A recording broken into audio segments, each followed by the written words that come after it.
Tata ki te rima tekau tau, te motu e whakanui ana i te wiki o te reo Māori. Me te aha, hei tā tētahi o ngā kaipupuri i te mauri o te reo o te tai tokerau, Moi Moon, ko tētahi o ngā hua nui o te kaupapa o te wiki nei, ko te whai wāhi mai o te hunga e hara i te Māori. Nei rā, a Tanisha Rohe.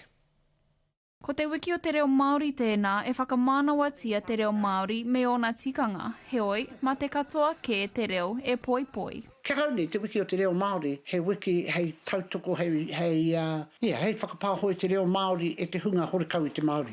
Kia mohe e rātou, anei te wahanga, hei kōrero mā koutou. He whakapono tā tēnei mātanga reo, a Moi Moon no Ngāti Hine, ko ngā kaupapa pēnei te wiki o te reo Māori tēnā, e mōhio ai te tangata ki tōna turanga waiwai. Te nuinga o te hunga no iwi kē e māramana rātou he mana kei te reo. He maha rātou ka haere mai ki roto Aotearoa nei ka ako kia mōhio ki tētahi wahanga o te reo. Nā te whakaparaha ko te ao Māori, e pēhi tonu ana tō tātou reo. Kia mutu te kaikiri o te hunga Pākehā, ki te reo Māori. Horekau ki te reo Māori anake, kia mutu te whakahāwea mai o Pākehā ki te ao Māori, kei roto i te ao Māori tētahi mātauranga hei kawe i a rātou, hei kawe i a tātou o Aotearoa nei.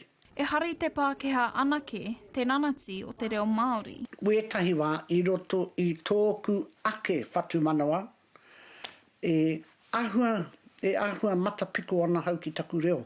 Kia rongo au i te ao Māori, e tioro ana te reo Māori i te ao Māori. Me tana moi ā mo te reo Māori. Tuatahi kia tino mohi o tātou te iwi Māori ki tu tātou reo. He maha te hunga Māori, hore kau anō i huri mai ki tōna reo, ki tōna ao Māori. Ko te kākano i te tuatahi, ko ngā hua nui ka whai mai. Tanisha Rohe, Te Karere.